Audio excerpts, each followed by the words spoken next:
It's time to eat. What are you hungry for? Sit down and get ready to consume an abundance of fantasy football knowledge from Ross Tucker and John Daigle. Feed me now. I'm starving. On the Fantasy Feast Eatin' podcast.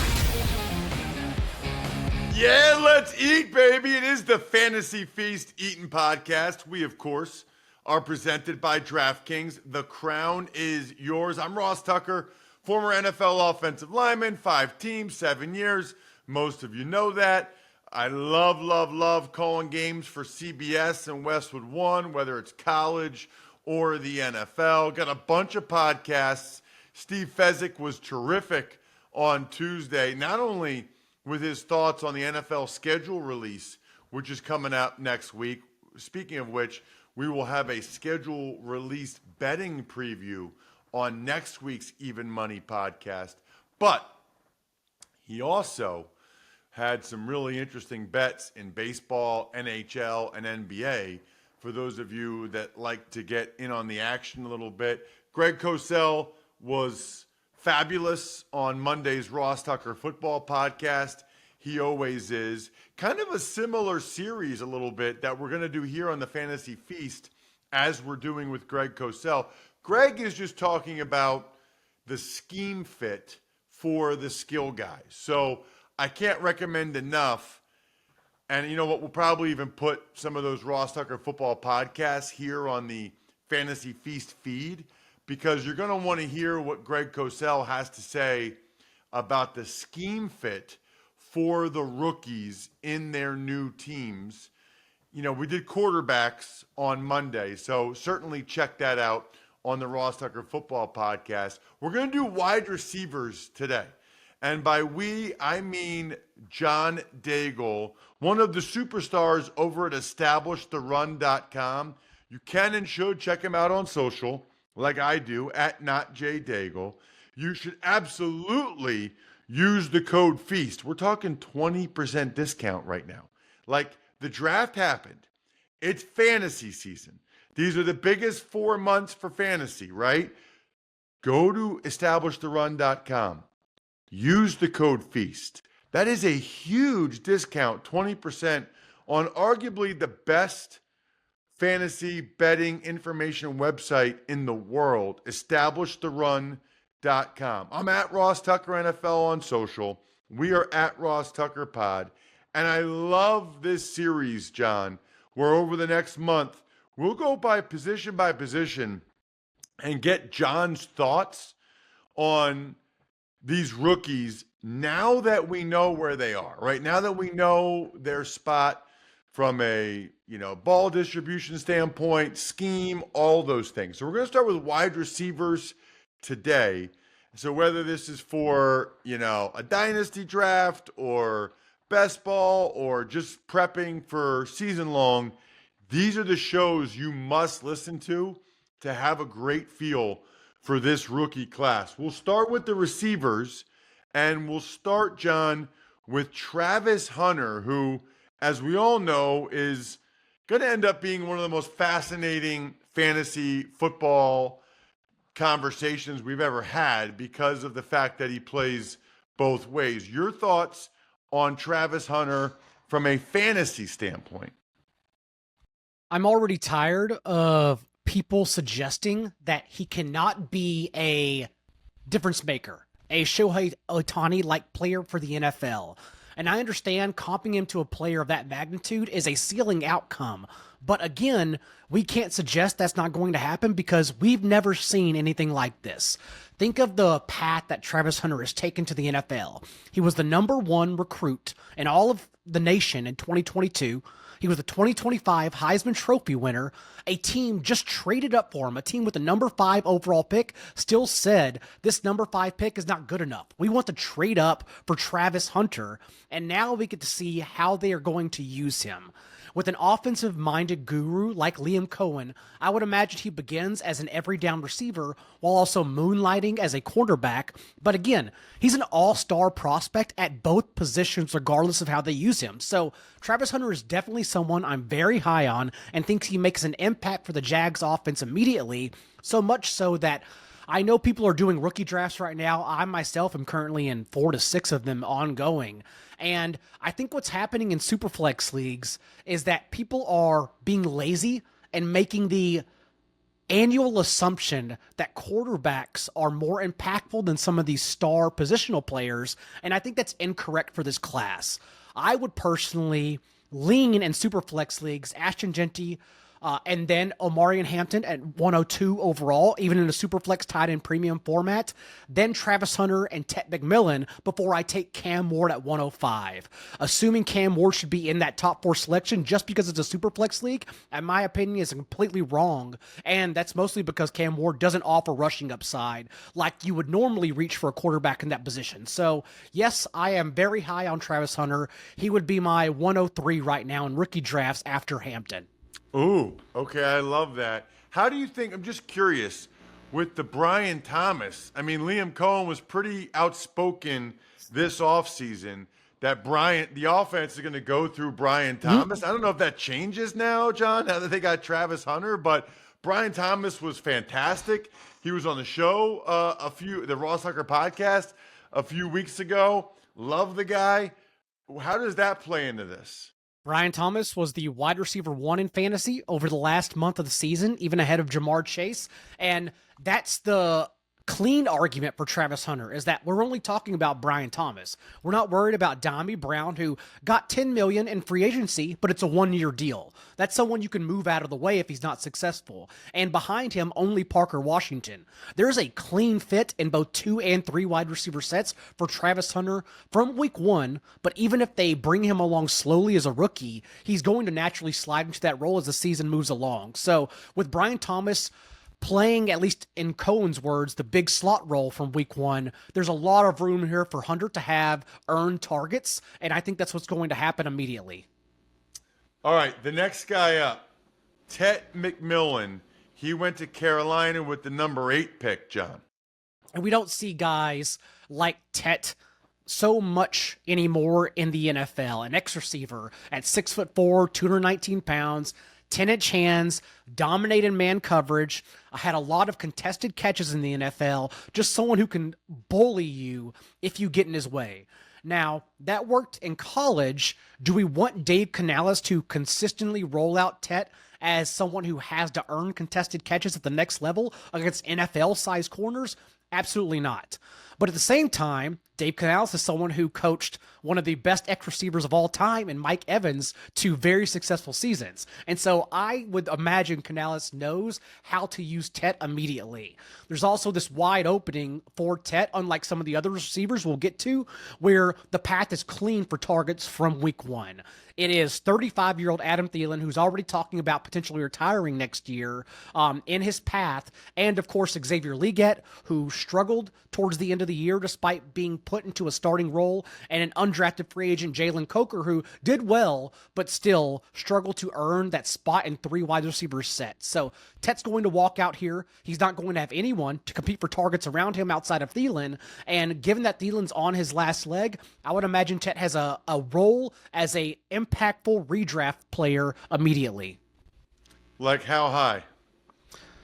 I am not dove into the season-long streets just yet since I'm in rookie drafts and best ball, but I would think, rounds 8 to 10, probably 9th or 10th round. I'd have to dig into it a little more. Got it. All right, I'm interested. I'm curious to see like where he's going in best ball and stuff. The next one is fascinating. Absolutely fascinating, John. I was actually on Tampa radio on Monday. I think they were 0-4 in the 4 games where they didn't have Mike Evans or Chris Godwin last year. I think that's what the radio guy, Tom Krasnicki, said. So that's probably as much a reason as any why they took Emeka Egbuka 19. That said, John, Chris Godwin and Mike Evans are still there, and they are healthy right now. I think the mistake a lot of people make in fantasy at this time of the year is assuming the outcome for September on in May. That's something that I have made a mistake in the past, and I never do anymore. I now keep my mind very open to possibilities. And we're talking about Emeka Egbuka getting on the field around Mike Evans, Chris Godwin, even Jaylen McMillan, who literally won fantasy leagues for everyone over the last month of the season. The fact is that Evans has only played one full season in the last 6 years.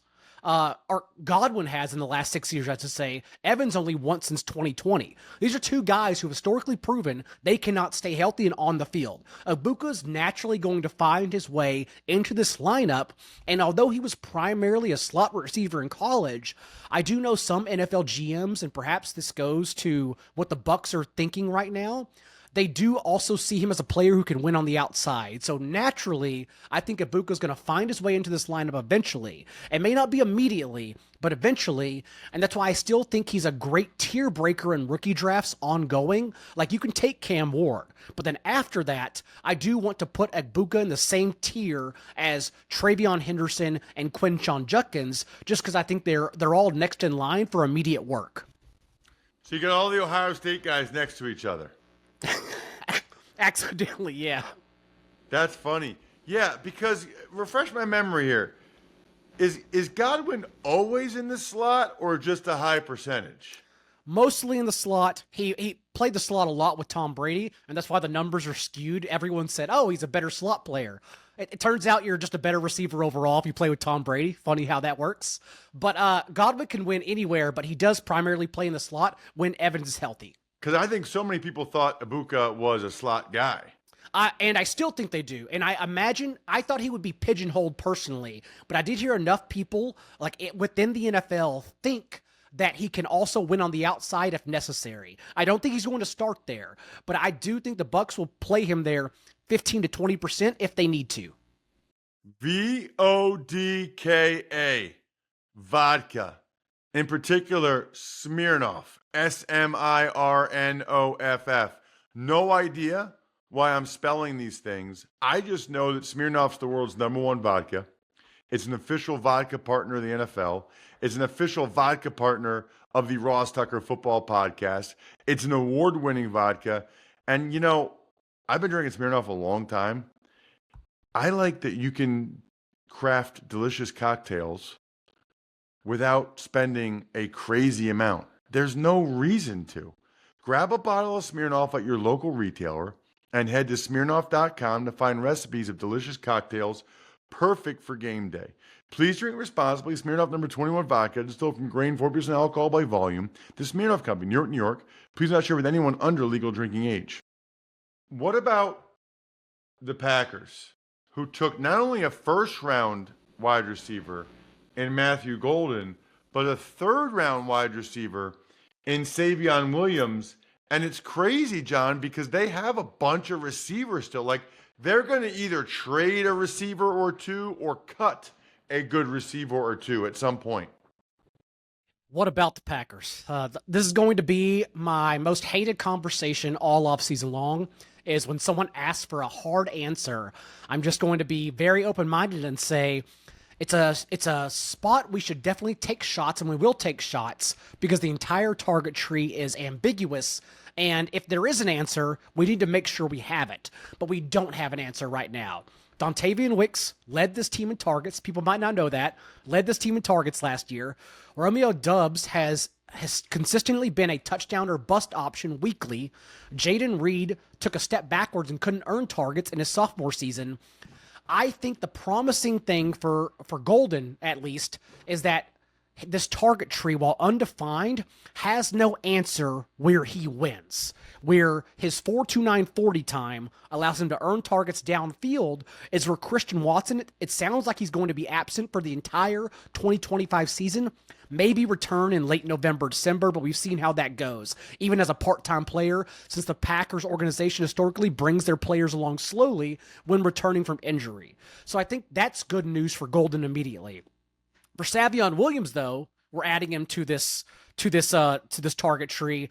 It's harder because that's a player that a lot of smarter people, I'm curious how Greg Cosell comps him, because I've heard him comp to Cordarrelle Patterson for how he was used in college and how they manufactured his touches at TCU.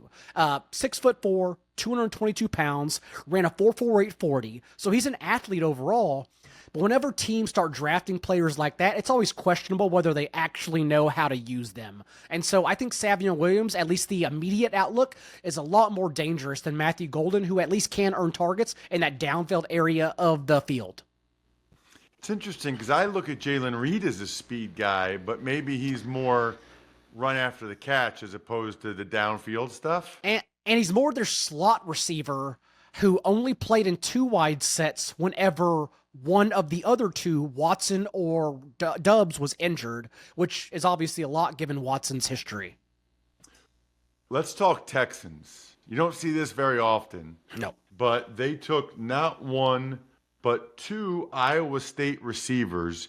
Interestingly, Jaylin Noel, man, I mean, I'm curious to get your thoughts on him, John, because I had,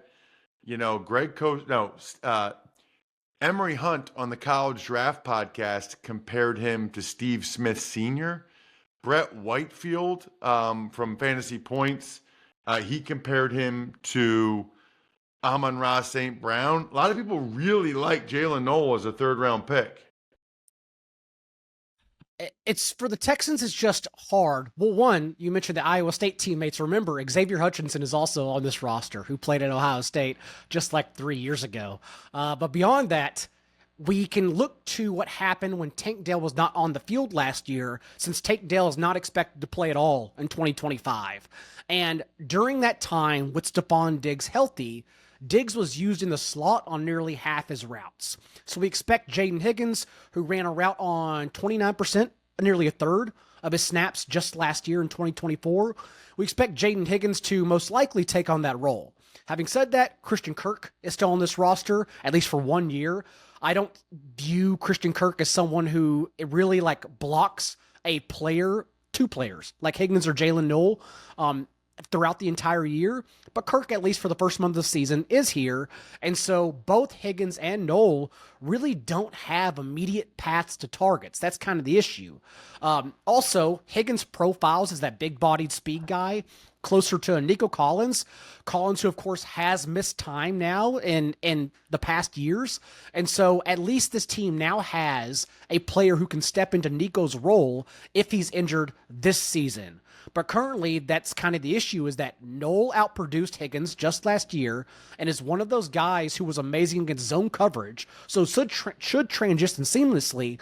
We just don't have an immediate opening for him, given that Higgins got the significantly better capital, number 34 overall to number 79 overall, and so we would expect Higgins to get on the field first naturally, and I just don't see a path to either of these players getting on the field immediately from week 1.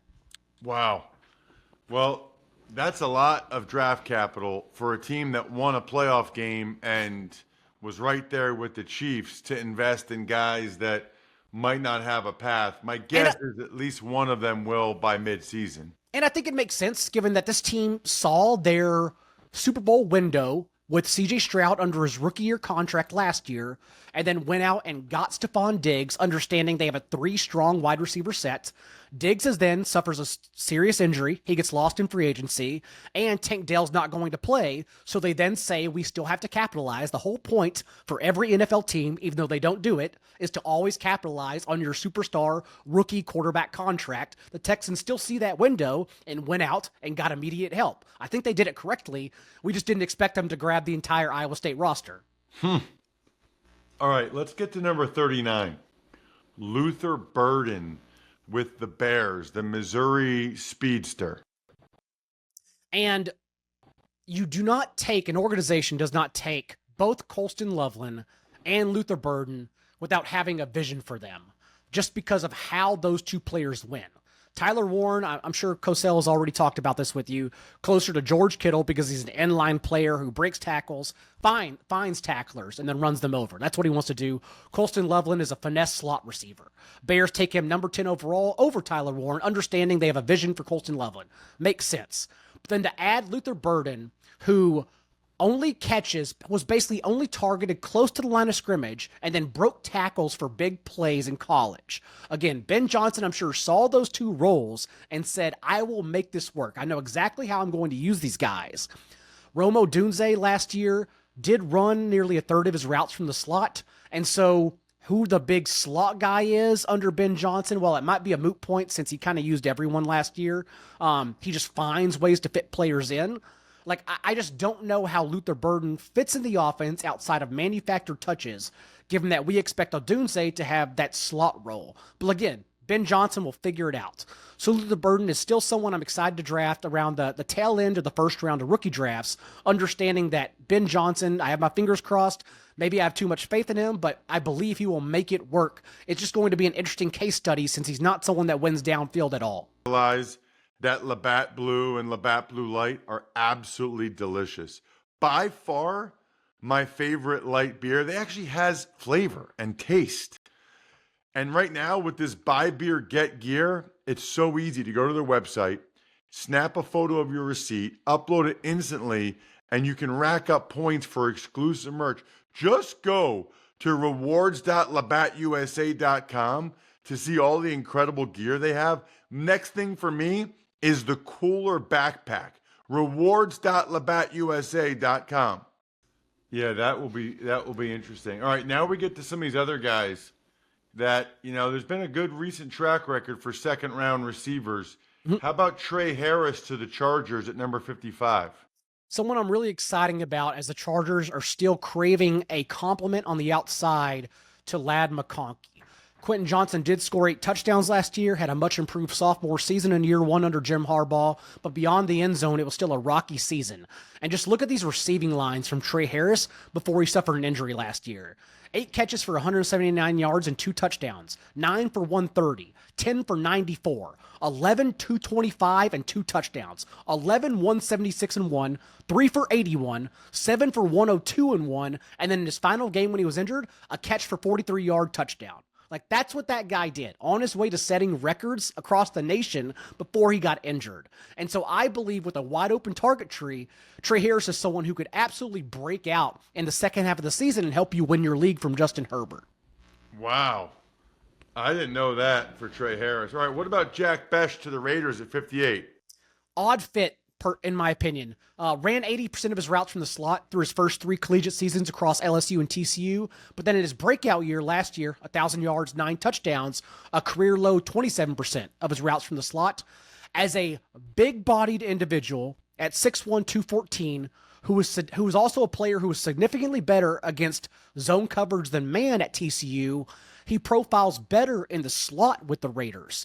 The issue is that all those attributes I just mentioned, big-bodied, better against zone from the slot, that's all Jakobi Meyers. They have that guy already. And so I struggle to understand the fit with Jack Bech with the Raiders. Having said that, because of the draft capital, I'll still take him in the second round of rookie drafts. Got it. Yeah, and plus, a lot of that could describe Brock Bowers, too, to be honest with you. Yeah. I mean, there's a lot of Brock Bowers there, too. That is kind of like the Brady way, though. He likes the guys that work the middle of the field and get open and hits them. All right, and like I like guys who can win against man coverage in college, but there's no it's even in all the stats. Zone coverage has increased in each of the last 6 seasons in the NFL. Man coverage is being done away with. Even Pat Surtain, Christian Gonzalez, they're like the 2 shadow corners left in the NFL, and they make. I know this is going to be crazy to say, but if you move your guy to the slot, Pat Surtain doesn't follow him. Like, these guys still make minimal impact to the defense as great as they are. And so if you win against zone, that's still more important coming to the NFL. Okay, what about Kyle Williams to the Patriots at 69? Another fit I absolutely love. I'm trying to soak up in the second round also at the back end of rookie drafts just because it's a wide open depth chart. Stephon Diggs' contract is a 3-year deal on the surface, but the Patriots can get out for $18.5 million in savings by releasing him next year. And in his age 32 season, coming off a serious injury, I just don't know how much he could even bring to the table in 2025. So Kyle Williams, to me, drowns out Demario Douglas from the slot immediately, but more importantly, this is a roster, it's wide open at wide receiver. So Kyle Williams will definitely make an impact. Okay, and then Isaac TeSlaa to the Lions. Brad Holmes said he was his favorite receiver in the draft. I think that was the most shocking pick. I'm not even saying it's a bad one, but it was the most shocking pick on any day of any player. Just no one expected Isaac TeSlaa of anyone to be drafted on day 2. But a 4.43 40 at 6'3", 214, 2 years in the SEC, minimal production on his profile, which is why it's really hard to read him. But at least we know, like, I like when players show up to big game fights. Like, I always like to see what they do against the bigger resume. And at least we saw against, like, the college football playoff bound Texas A&M Aggies, TeSlaa did have 5 for 120 and a touchdown last year. So he has a couple games on his resume. It's just an odd fit. In what way? In that no one expected him to go this high, so maybe the Lions see something we don't. They also, although we love Jahmyr Gibbs coming out, they also reached heavily on Jahmyr Gibbs and proved us all wrong. So maybe they just see something that the rest of us did not, giving TeSlaa a day 3 grade. Broncos took Pat Bryant, number 74. Yeah, the least clean of all the target trees. The most convoluted one for sure. 900 yards and 10 touchdowns in his final year, but how Pat Bryant fits around Devon Bailey, who also came on strong in the second half of the season, Marvin Mims, who carried them to the playoffs, Cortland Sutton, who broke out from Bo Nix in the second half of the year. I just don't know how Pat Bryant gets on the field. Who was the first name you said? Devon Bailey. Yeah, I mean... Strong second half of the season as a rookie. Unbelievable. All right, and then last but not least, the Vikings, as if they need another receiver, they took Felton at 102. You know, that was my immediate reaction as well. But remember, Jordan Addison has these legal issues overshadowing him this offseason. And so maybe Felton naturally gets pushed into the starting lineup. Pro Football Focus last year charted Felton with 32% of his catches on screens, even though, like, he's a burner. He showed up to the combine, ran a 4.37 40 time, I believe it was. So if we can just slide him into the lineup, like in 2 wide receiver sets, 3 wide receiver sets, this is a team that really struggled for that third receiver last year, despite the fact Jaylin Naylor showed up and scored touchdowns. Touchdowns are not sustainable. You still have to earn those touchdowns every single year, and so many players struggle to do that. So the Vikings, even if Addison is on the field, are looking for a third receiver. If Addison's off the field, obviously, that's where Felton can immediately be inserted. Fantastic stuff, John. I'm stuffed. We're done. Thanks for tuning in to Fantasy Feast. Make sure to also check out the Ross Tucker Football Podcast, Even Money, and College Draft, all on the DraftKings Network, YouTube, or subscribe to the podcasts on your favorite platform.